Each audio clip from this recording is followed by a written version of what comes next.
Hey, Montel Williams here. Look, I've got some incredible news to share with you. I want to tell you about my brand new book that's coming out that's called The Sailing of the Intrepid. Now, this book is more than just an historical account. It's a tribute to the brave men who served aboard the USS Intrepid and a celebration of their extraordinary legacy. Writing this book was such an incredible story, and I'm really thrilled to be able to share it with you. So don't wait to grab your little piece of history. The book is available right now to order. You can go to montelmedia.com, and you can even get a limited autograph signed copy. Now, thank you so much for your support. I can't wait for you to read this incredible story of the sailing of the Intrepid. I'll see you on the pages.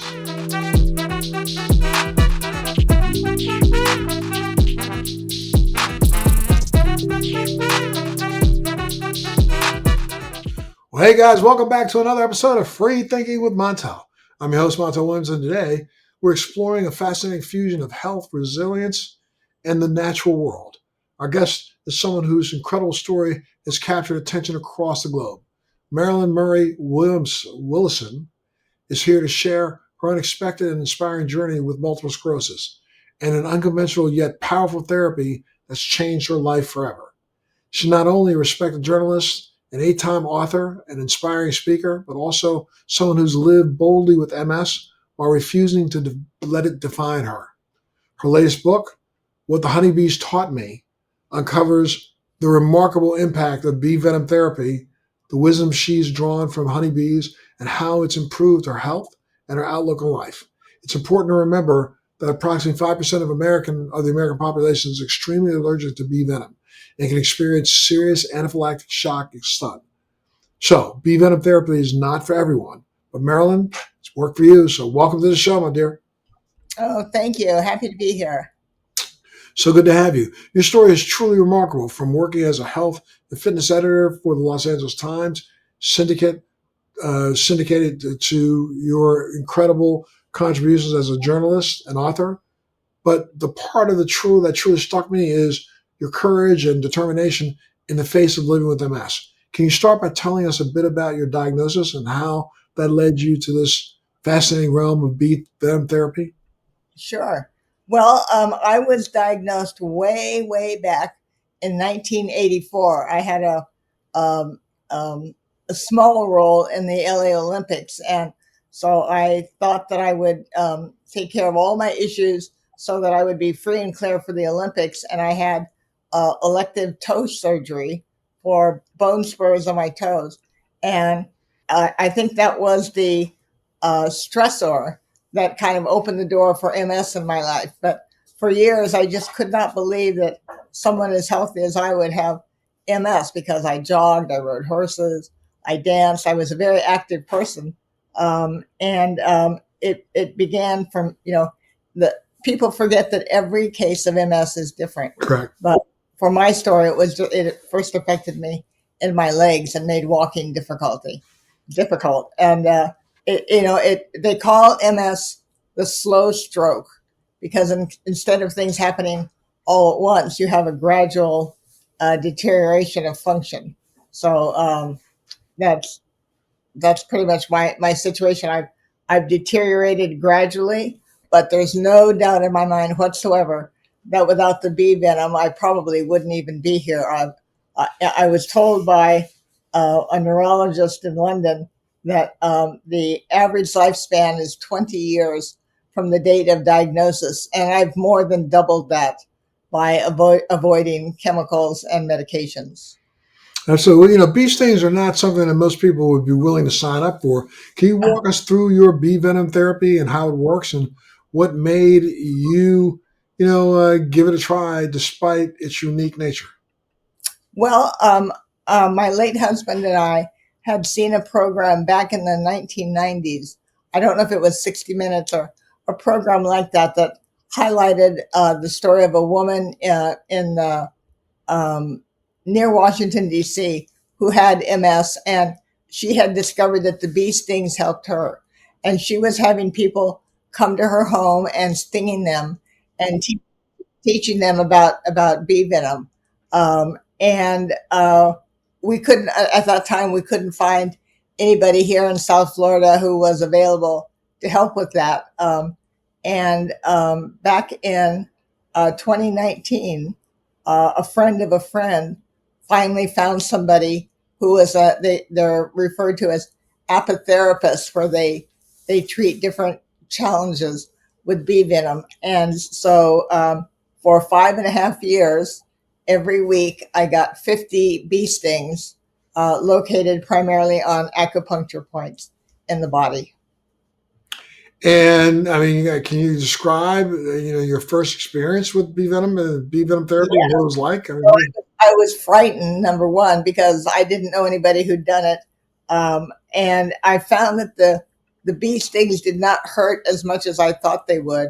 They're kind of like an angry mosquito, and it really hurts for about 5 minutes, and then the pain dissipates. And what convinced me, after I did a lot of reading and research, was that for decades, every neurologist or doctor or professional person I talked to about my MS, they all agreed that there's no cure, there's no improvement, that however you are today is the best you will ever be, that you're not going to improve.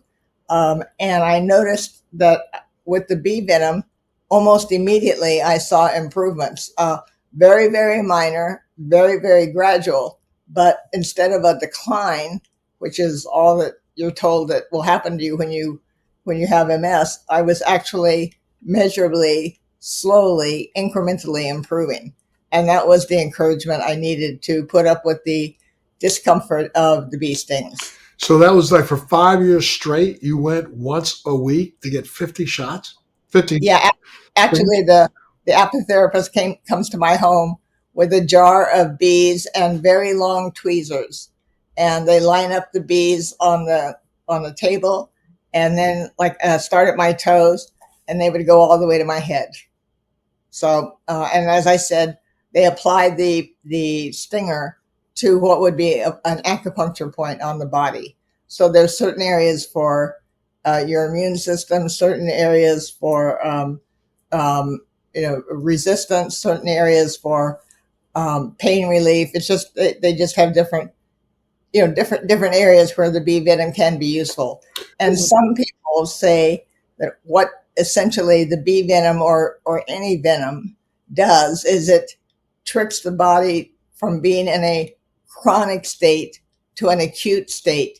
And an acute state is usually easier to cure or improve than a chronic one. Were there any specific challenges or fears that you faced before you decided to try bee venom therapy? No, because I was so deeply committed to avoiding big pharma at all costs. When I was health and fitness editor, one of the authors who I worked with was Norman Cousins, who wrote Anatomy of an Illness, about his cancer struggle and how, again, against what everybody had told him, he was actually able to improve by using humor and distraction to fight his cancer. And he was adamant in talking to me about his true belief that all chemicals are toxic. And at the time, Norman Cousins had been the editor of the Saturday Review magazine, and people really began to pay attention to what he had to say. And the idea is that even an aspirin has a certain level of toxicity. So what people don't realize when they see all the ads on TV for this medicine, that medicine, what will help you, what will improve, blah, blah, blah. What they forget is while, yes, it might solve one problem one place, but in the meantime, it's creating another problem somewhere else in the body that often goes undetected. And he was so adamant about how if you just support the body has the capacity to heal as long as you don't assault it with foreign objects, which is what most of the chemical medications can consist of. And how long did it take before you started to notice changes after starting therapy? I would say literally within a couple of weeks. The first things I noticed actually were my hair and my nails were better and stronger than they'd been in a long time. So that was the first thing. But the thing that really convinced me was, like many people with MS, I'd suffered for years with UTIs, urinary tract infections, and after a while, you just begin to accept that that's part of the deal. But unfortunately, the only treatment for it is antibiotics, which, again, as we know, kill not only the bad bacteria but the good bacteria as well. So for decades, I would have probably every 4 or 5 months a urinary tract infection, go on antibiotics, deal with all of that, which I didn't like. And from the first time I got the bee venom stings, I never had another urinary tract infection. And did you have a support system in place while undergoing this therapy? And how important was that for your journey? Well, at first, um, long before I was able to make contact with the bees, my decision to not use standard medication created a lot of skepticism among my friends and family. People thinking, "You're not a doctor. Why aren't you doing what the doctors tell you to do? Don't you think you need to do?" There was just a lot of skepticism. But I felt very strongly that the MS medication was not really going to help me or solve my problem. And I noticed that a lot of people who take the MS medication, it changes them in ways that might not really help their overall healing journey. So, but as far as at home, I have a caregiver who's been with me for 20 years, and I have a kind of an army of girlfriends and supporters and helpful, generous people who have been there for me at the end of the phone whenever I need them. So I have a very reliable, supportive system that just a lot of people just don't understand the bee concept. And your book, the very interestingly titled, is What the Honeybees Taught Me. So, what did they teach you? Oh, they taught me a lot of things. One of my favorite chapters in the book is called "Work, Work, Work, Work, Work," and it's about how honeybees only have a lifespan of about 40 days, but during that 40 to 45-day lifespan, they have probably 2 dozen different jobs, and I cannot grasp how something with a brain the size of a sesame seed can be born and immediately know what job they're assigned to. So in a beehive, they have bees to do absolutely everything in addition to caring nonstop for the queen. But the normal honeybee accomplishes everything from searching for nectar. Believe it or not, those are the elderly bees. The ones that we see out flying around, they're elderly because they have to wait a certain amount of time for their wings to become strong enough for them to go out and search for nectar. But in the hive itself, there are honeybees who are keeping everything clean and um, taking care of the gestating larvae that will become bees, for keeping the food supply working, for defending the hive from enemies. They have undertaker bees. I mean, it's just quite amazing that every 2 or 3 days they automatically know to go to a different type of work. And I found that inspiring, that we don't need to limit ourselves to what we try to accomplish in life, that there are plenty of avenues for productivity. And were there any misconceptions about bee venom therapy that you encountered along the way? Well, I think a lot of people were worried that they've heard of people dying from bee stings, and I would say the majority of people I've encountered along the way have been skeptical. Some people are more polite about it than others, but I'm sure there's a lot of eye rolling with why would you subject yourself to this. But for me, there was ways to measure my improvement. Another example I'll give you is in my physical therapy workout. Really, the only thing I can still move with great success these days is my left arm. So at physical therapy, we have a stationary bicycle, but I have to be strapped in with my feet and my right arm in order to use a stationary bike. When I first started, I could do 5 minutes at level 1. And up until last year, I could do 20 minutes at level 6. So that was a measurable improvement. And it definitely surprised the people at physical therapy, I think, to see the fact that instead of gradually declining, I was very slowly and gradually improving.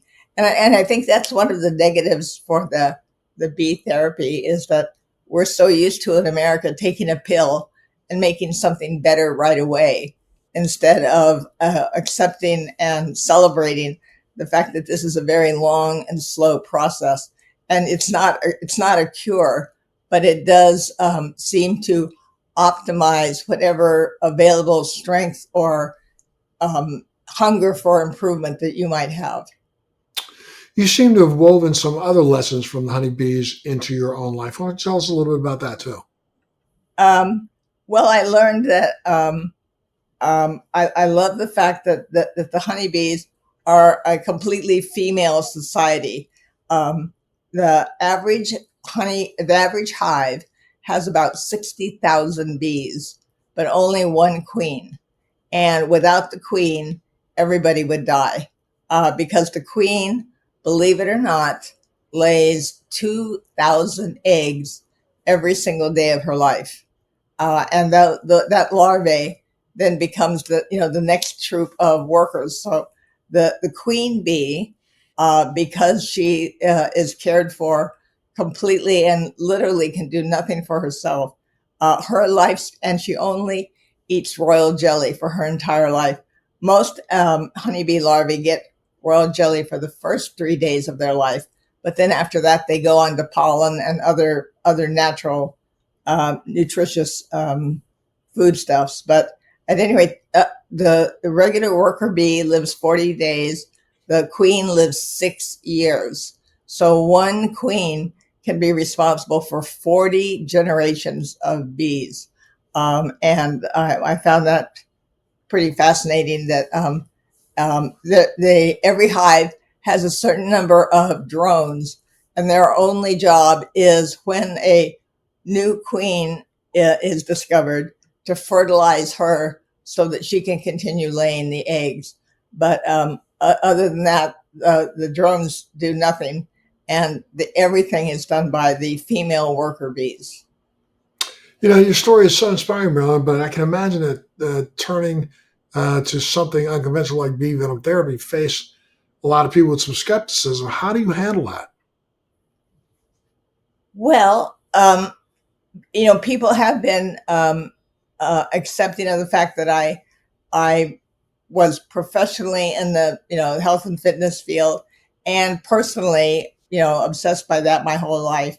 And when people are, I don't try to convince people, but I've seen enough situations myself that if you're desperate, as many people with MS can be, because all you're being told is doom and gloom and negativity, just to be able to have a little smidgen of possibility is worth taking the risk for.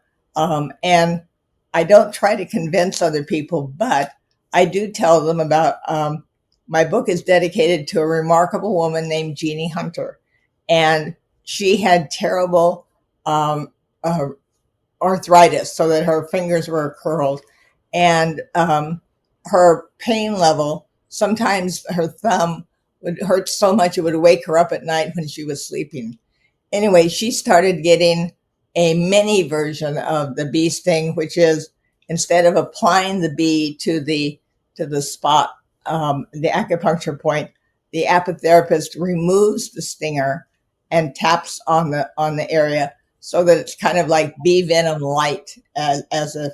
And anyway, Jeannie Hunter got to the point where her fingers began to straighten out, and she had no more pain and no more medications. And she's now 91 years old. That's So I mean, amazing. So, I mean, so what advice would you give someone who's considering an alternative treatment like this but feels really hesitant? well, um, number one, read my book. Number two, just look in your local area, try to find the Beekeepers Association, and they can usually turn you on to an apitherapist. And I mean, unless you are severely allergic to bee stings, which you will be able to tell after the first sting, and you can stop it right there. Um, I really feel that there's no dramatic downside. Like I said, a bee sting hurts like an angry mosquito, but unlike a mosquito, which can itch for days, the bee sting eventually goes away. And if you apply an ice cube to the area where you're going to get stung, that cuts the pain level in about half. And it's annoying and unpleasant, but it's not the end of the world, and it's worth it. Are you still getting the treatments now? Right now, I'm not, because I'm getting prepared to try stem cells. Okay. And Yeah, if you had to stop and say how it's impacted your overall outlook on health and wellness, what would you say? the bee stings. Yes. Well, number one, they've cemented my respect for the natural world, and I'm very grateful that there's no doubt in my mind at all that if I were not doing the bee stings, number one, I probably wouldn't be here, and number two, if I were, it would be in much more severe situations. So, whatever the downside is, it's minimal compared to the positive components of getting bee venom therapy. And again, everybody's different. So just because it solved my problems with UTIs or with leg cramps or whatever doesn't mean it'll do the same thing for somebody else. But there's no doubt in my mind that it will be doing something positive. That even if there are a lot of things going on internally that we can't see, but if we're getting stronger and better, it's worth the discomfort. What the Honeybees Taught Me, and it's out right now. Where can people get a copy if they want to go out and get it? Amazon or we can. Amazon is probably the easiest way to get it. So, And if they wanted to reach out to you just to correspond or something, is there a way that they can reach you? sure, yeah, they can contact me by email or just Google me, and you'll find me. I'm there. So I don't have a big social media presence, but I'm there. Okay. And when is you said you're going for stem cell treatment. When is that scheduled? Later in July, mid-July. In So we'll July. see. So Yeah, I'm sure you're really looking forward to that, right? right. How do you feel about stem cells? There have been it's that some people have had anecdotally really good stories, other people haven't. I think you nailed it when you first described the fact that almost out of the 1.5 million people in America who suffer from MS, we all thrive differently. And so I can't poo-poo any therapy. If it worked once, then that means it may work. Right, right. One thing I wanted to point out is nowadays, when you get a bee sting or even on schoolyards or whatever, lots of people have EpiPens to help a patient get out of anaphylactic shock. And with bee stings, guess what they used before EpiPens were created? I bet they use bee venom, huh? No, if you got stung with bee venom and you went into anaphylactic shock, and it's 1912, what do you do to do it? I don't know what they do. They used alcohol. Huh. So if somebody goes into anaphylactic shock from a bee sting, and you give them a drink of whiskey or rum or beer or whatever, it will help neutralize the bee venom. And bee venom is antibacterial, antiviral, and is an immune system booster. So if alcohol stops the progress of those three things, that tells you how toxic alcohol can be. Wow. Wow. I understand that. And there are probably well over 1.5 million people already diagnosed with MS in the United States right now today, and more getting Yes. diagnosed every single day. Yes. What advice would you give to someone who's newly diagnosed? The first thing I would do is tell them to really clean up their diet and help have the nutritional support that they need in order to help their body do the work. I mean, you know, apotherapists will tell you the bees are not curing you. It's not the bee venom therapy that is making you better. It's the fact that it's allowing your body to recalibrate the way it should work and would work normally if it hadn't been compromised by this outside force. So the idea is it's not a silver bullet, but it's just an auxiliary helper for the body to be healthier and stronger, so that it can get you back to where you needed to be and help your immune system be as strong as possible. I'm sure you pay very close attention to civic issues that are going on, and you notice that right now research is coming under assault by this current administration. So research on illnesses like the ones that we have are starting to slow down. I mean, what do Yeah, you say to those who believe that it's okay to cut, especially now when we realize there are so many people out there that are afflicted by MS? yeah, yeah. No, it's very difficult to get people to be open minded about things that actually work. And I have found that the monetary impact makes a big difference. The fact that bees are not covered by insurance, or the fact that there's no way to provide that type of support to people, except paying for things out of your own pocket. But I think I'd rather have pay for out of my own pocket for something that doesn't hurt me and is helping, than let an insurance company pay for something that is just filling the coffers of companies that I don't particularly believe have my best interest at heart. So, So, which is, oh, understood, understood. Now, you said I've noticed throughout our whole conversation you have been moving that left arm around quite a bit. yeah, You have very limited mobility. yes, I do. I can only use my left arm and my left hand. So, but it began with my right leg, and then it went to my left leg, and then it got my right arm. Like I said, it's like a slow stroke. There are some people who will have a stroke and immediately be unable to walk or speak or whatever. So I'm very lucky in that, while it's affected certain areas of my body, it hasn't taken away all of me. So I can still speak and write and continue to learn. And you continue to speak around the country, do you not? I do. So I'm um, always interested in spreading the word about the honeybees. And I will tell you that the more you learn about these little tiny feminists, the more impressed you are that they have a truly democratic environment. And oddly enough, I think one of the things I found most shocking about the beehive is that there really is no empathy or sympathy among the bees, because if somebody gets sick, they're immediately cut out of the hive, because the the the primary item of importance is the well-being of the total hive. So it's always 94 degrees inside. It's always completely clean of bacteria and viruses and other challenging issues. But they're rather ruthless when it comes to getting rid of what they don't want. So I mean, for example, the queen.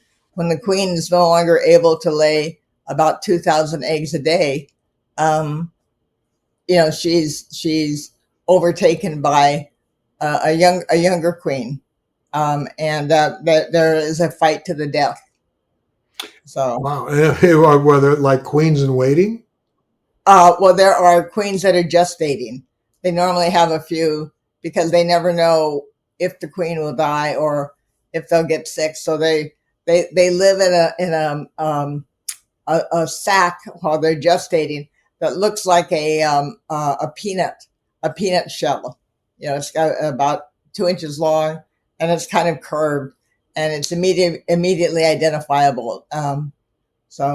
It's just a fascinating culture.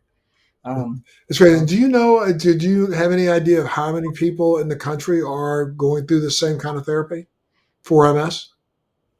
I have no idea. I haven't. I there was a book written by the lady who used to give things at her home. And um, that was available years ago, but I haven't heard of many other people. A lot of people are, however, using bee sting therapy for Lyme disease. It seems to be the bee venom is not only good for all autoimmune diseases, but it seems to be particularly effective for Lyme disease. So I know that there's a clinic in California where people come and stay for a week and learn how to inject themselves, and then they can go home and continue the struggle. In that regard, I mean, is Big Pharma trying to figure out a way to replicate its effects? Do you know? That I'm not. I haven't. If it is, I haven't heard of it. I would seriously doubt that it would be, because that they don't know how to reproduce bee venom in a laboratory. They've certainly tried, but there's some esoteric item in there that hasn't been identified or been able to recreate. So I would have a feeling, big pharma. Back when I was diagnosed, the average cost for the MS medication was, I think, 4,000 a year, maybe. And now I think it's probably more than that a month. If you're paying out of pocket, it's about, depending on the drug, it's between 2,500 and 3,500 a month. So I Oh, mean, it could be devastating if you don't have insurance. yes, that's a lot. Well, um, um, the every apitherapist charges a different amount for administering stings, but I haven't found anybody who charges more than, say, $5 a sting. So it's a lot more affordable. So, and I actually have beehives in my backyard. Well, So you raise your own. so you can actually go out there and grab some bees, and some of my friends do at times. They'll come over and they'll, if they have a stiff finger, or if they have. I mean, for example, here's another thing about the bee venom: plantar fasciitis on the bottom of your foot. If you have surgery, frequently it'll grow back, but if the bee stings kill it, it never comes back. So we don't know why, but that's just part of the miracle of the honeybees. Wow, that's pretty incredible. So I Yeah. mean, now, what do you really hope that other people take away from your book once they read it? Well, I would love for them, number one, to be more enchanted with the honeybee and how important they are. I cover everything from cosmetics to um, the effect on the agricultural industry, to the different types of bees all around the world. So I hope that they that they realize that the bees are truly miraculous, and I hope that they might be a little open-minded about not always relying on big pharma, because the trouble with the medications, like I said, is that they can be very toxic in other areas of the body, but also it can cost a fortune, and with no guarantee of improvement. And in my mind, it's almost always certain decline in overall health. So that's just my opinion, and I'm not offering any medical diagnosis, but I do feel very strongly about the more medications you can avoid, the better off you are, and the better your immune system has the possibility of helping your body heal. Wow, it's great. Marilyn, I can't thank you enough for being a part of the show today. If there was one Okay. last thing you'd love to leave our listeners with, especially those with MS or facing other health challenges, what would it be? Wow. To never stop looking for something that will make your life better, because you just don't know what's out there. And every day brings us that much closer to improvement. So, Thank you so much. I have to throw this in here that, again, remember, approximately 5% of the American population is extremely allergic to bee venom and can experience very serious anaphylactic shock if stung. So bee venom therapy is not for everyone, but you might be a person who might be a good candidate, and you pick up Marilyn's book, What the Honeybees Have Taught Me. I think it's a must read for anybody looking for inspiration, even beyond health. So thank you again, Marilyn, so much for being part of the show today. Thank you to our listeners. Free thinking. Make sure you remember to always challenge yourself. Always look for information, and always believe that there's something possible. Stay strong, stay curious, and I'll see you next time. Thanks for joining me on Free Thinking with Montel. Please make sure you're subscribed and hit the bell to be notified when new episodes post each week. We'd love to hear your feedback, so please send us your comments. Military Makeover is so grateful for the support of Purple Heart Homes, a nonprofit organization that rebuilds and transforms the homes for our veterans. Our heroes come home with sacrifices most of us can't imagine. As a veteran myself, I've been there and founded Purple Heart Homes to help. When I tell the story of Purple Heart Homes, it's the freedom to not have to depend on somebody else to do the simple everyday things in life. Visit phhusa.org/makeover to learn how you can help.